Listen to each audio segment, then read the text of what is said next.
warmly welcome. My next guest is a very high expert in the field of cryptocurrencies and Bitcoin. He's also a podcaster, he writes a lot, and he has the speech Bitcoin for Entrepreneurs here at the Mallorca Blockchain Days. Warmly welcome, Juraj Bednar. Hello, thanks for having me. Thanks for that you're taking time for our interview. Please give a short introduction about yourself. How long are you into this space? What's your passion? Yes, I came very early. Unfortunately, I was giving away a lot of Bitcoin to people because we didn't believe that it will become what it is right now. And I come from information technology, so at first for me it was an IT innovation. Okay, now this decentralized network can agree on something. And then I called my friend, who is an economist of Austrian school, and I said, oh, we have this IT innovation, can it work as money? Yeah. And I explained it to him for 1 hour, then he said, probably no, but let's see. And then I participated in a project with a group of artists, and I was, of course, orange pilling them, but it wasn't called that way. And artists, they're very, they don't like to stay in theory. They would like to see, okay, so nice, you gave us a lecture, and now let's see if it's actually usable. So they signed a contract for a 3-story building in Prague, which became Paralelní Polis, and it's the first place in the world that decided to only use crypto, only use Bitcoin. Wow. So it has like a cafeteria, co-working space, and many other parts. And you cannot pay with fiat. You know, if you say you want a flat white or an espresso and give fiat, they will tell no, we don't accept this. Only Bitcoin or cryptocurrencies in general? So we started with only Bitcoin, but then the problem was that the fee per transaction was like 40 euros. So espresso for 40 euros plus 2 euros of the cost of the espresso is not very good. So we started accepting Litecoin. Then we host an Institute of Crypto Anarchy, so we decided to accept Monero because of the privacy, and now most people pay with Lightning, with Bitcoin again, so it kind of came back to the roots. So people pay mostly with Lightning right now. But the idea is, I always say that when you want to explain someone Bitcoin, you can either give them 2-hour lecture, or you can show them in 10 minutes. Okay, this is a wallet, this is how you buy, this is how you pay for coffee, and welcome. And the thing is that when you want to understand Bitcoin, like when you give the lecture, people ask about things like mining and these things, and I'm not saying they're not important. I'm interested in it. But then you ask the people, okay, so what about euros? Do you know how they're created, how it works? And no one knows. Like literally no one knows how it works. So they maybe think they're printed somewhere by the central bank, but when you tell them, okay, it's created as credit by commercial banks, they don't believe it, and so on. So I say, okay, so you don't understand euros either, so I'll gladly explain you how mining works, but you don't need to know if you're not particularly interested. Just use the cryptocurrency. There are other things that you need to learn. So that was 10 years ago. We started doing also Hackers Congress, which is like a crypto anarchy conference. 10 years ago, that's 2013. So yes. When did you actually enter?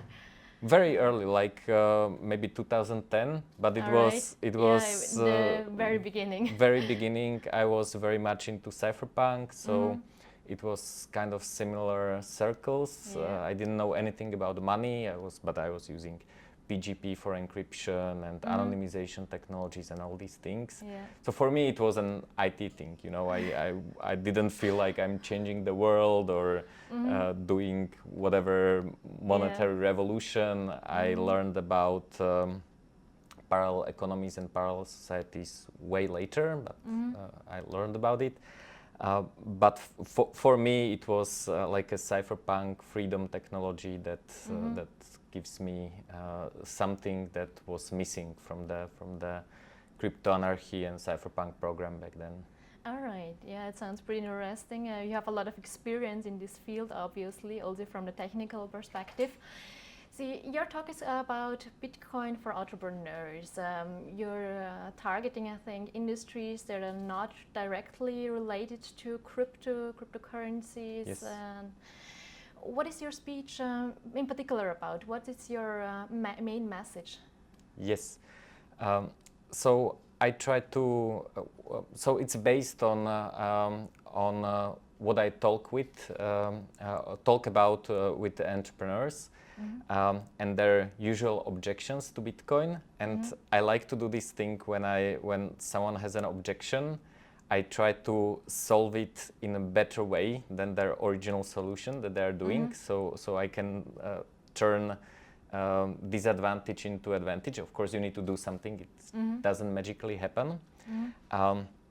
So mostly when you talk to entrepreneurs, they say, Bitcoin is volatile. I will go bankrupt instantly because of the price movements. Yeah. And then the easier things are my accountant doesn't know how to deal with it, and I don't want to do anything illegal. So that's the most common. But the volatility thing is interesting because it's true. You need to learn how to deal with volatility. But what I'm saying is that, first of all, there is no stability in this world. It's gone. People still think that €1 2 years ago and €1 today is the same thing, but it's an illusion. So, so basically, when you're using Bitcoin in life or in business, it doesn't matter. You are making a bet on the future purchasing power of the Bitcoin. Absolutely, yes. So everyone knows that, but most people don't know that they're doing the same thing with euro.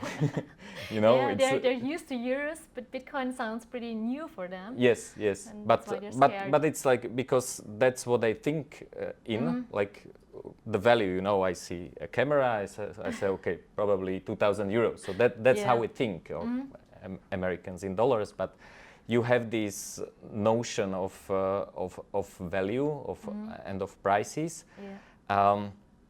And you have an account, and you know if it's €1,000 2 years ago and €1,000 now, you think it's the same thing.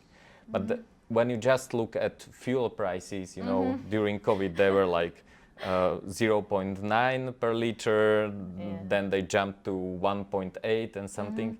So, so prices are actually very useful. They're an information system about the scarcity, so supply, and demand, and where they meet. And it's supposed to move. It's not supposed to be stable. That's what prices are for, to inform you, okay, this has become scarce, so some people should either not buy it, or producers should produce more of it, that's and a so market, on. So this happens also with fiat. So when I talk to entrepreneurs, I tell them you're already gambling on purchasing power. You just don't know it because it has the same unit. So now the question is, okay, so how do you gamble in a smart way that doesn't make you bankrupt, and how do you turn it into advantage? And there have been a few strategies that we've used over the 10 years in Paralelní Polis, because it's not only that we accept cryptocurrencies, but we keep it. So we use it internally for paying wages, for everything, and I've used it in different businesses since then as well. So I can tell about maybe 3 strategies that we do, and that can be also used in personal life. So it's not only about business, because every life is a business in a way. Please share them with us. Yes. So first, you want, in some cases, you really want to tame volatility. So giving an example of cafeteria, someone pays you for coffee, and then 1 month later or 2 weeks later, you need to pay the barista. And what if Bitcoin crashes to 1/3 of the price? probably not a good thing because people tend to get very angry if they don't get their salary. So of course you can instantly exchange it to fiat, but the question is if you can do it some other way. And what we have found is a really easy strategy is you have a very short accounting intervals. That means, for example, you pay the barista every day. That intraday volatility is not too high, so it's not going to kill you. Sometimes it's you get a little bit more, sometimes a little bit less, but it's nothing too big. So the shorter the interval, the lower the volatility during that interval. So to tame it, basically pay all your suppliers as soon as possible. So do exactly opposite of what most entrepreneurs do. You know, invoice is due in 30 days. You pay on day 29 or 45. Or never. So this way you do it immediately when you get the invoice, and that tames the volatility. Then most businesses have reserve funds and capital funds for future expenditure. So again, example of cafeteria, I want to buy a new coffee machine, which is a significant purchase. I'm saving for it, and the way I'm saving for it is I keep part of the income in a fund for capital investments, but also for reserves for a rainy day. It doesn't matter what it's for. So basically, when you're buying, you are, or where you're putting the money into the fund, you are basically averaging the cost of Bitcoin over time because it's coming in every day. So you don't need to make a decision of when I want to buy Bitcoin because no one knows. And people who know are probably lying or don't know what they're talking about. And then the only decision you need to do is when to spend it. And that can also have I have two variations, so that's two strategies. So one variation is if you don't need the new coffee machine right away, you can say, okay, I will spend it when the value of Bitcoin in the capital fund is, let's say, 30% more than the weighted average price. So basically get a discount on capital, which is good because your capital is cheaper than competition. So that's one of the ways. So basically what you do is you give away the certainty of timing. You don't know when this is going to happen, but you don't have to predict anything. You just look at the price of Bitcoin. Okay, today it jumped enough that it's 30% more. I'm going to buy the coffee machine. What if your old coffee machine breaks down and you need to buy it immediately? That's a bad thing. And what I recommend doing, I actually recommend doing this more than the first strategy, is you never sell the Bitcoin. You just use it as a collateral for a loan, and you borrow the fiat. That means you're not selling Bitcoin, which has at least two advantages, or three, I would say. First one is you don't have to make the decision. You don't have to look at the numbers and see what if it goes up and down. You're not selling it, so you're just using it to get access to funds, to funding, to a credit line. The second advantage is if you're not selling it, you are not paying taxes on the sale. And it depends probably on the country.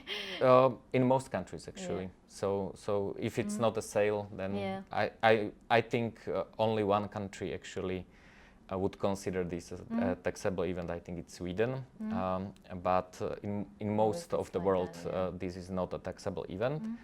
And the third thing is you're keeping the collateral in Bitcoin, so you're exposed to a possible upside, and you're not selling it. So this is a very interesting thing because you can use the reserve and capital fund basically as a reserve of liquidity. And when there's a rainy day, whatever pandemic lockdown, you need to pay for rent, you can just use the credit line. and borrow it. What is also good, if you do it, you're short fiat, so you're basically getting the upside of inflation in normal terms. For normal people, what it means is you will probably have to work less to repay the loan in the future, because your prices will rise faster than the interest rate on the loan. So, so these are kind of strategies that I explained. There are many more, for example, payments within business groups and so on. So, for example, I'm a co-founder of a travel agency that helps people escape tax hells into countries like Paraguay or Panama. Okay, right. And the problem has been that we have been paying for hotels and other services for customers to Panama and Paraguay. And then you realize, okay, the bank thinks we are laundering money because we're sending money to Panama, and that's obviously money laundering, but we're paying for hotels. They can even see it's a hotel chain. So avoiding this through crypto is quite easy, because if the transaction is legal, you account for it, it's all good. You don't need to explain to a bank clerk. It's enough if your accountant understands what is happening, and if the tax auditor is okay with it. That's the most important. Then you don't need to deal with the bank to send us a contract or. Usually they will even close your bank account if you're like doing frequent transfers to a one weird has to be country. A bit careful. Yes, I think it's all over Europe a very special topic. Yes, exactly, especially right. Panama. So thank you for this very great insights, for your advice, for the approaches. Now you're here at the Mallorca Blockchain Days for the first time. Yes. What's your favorite part about it? I like that it's small and it's at a beautiful place, and I think it takes a little bit of commitment to come to a small island. So very beautiful island. Beautiful, yes, but what it means, it kind of selects the people. So compared to other events, it's people who are really into this and want to learn and share their experience.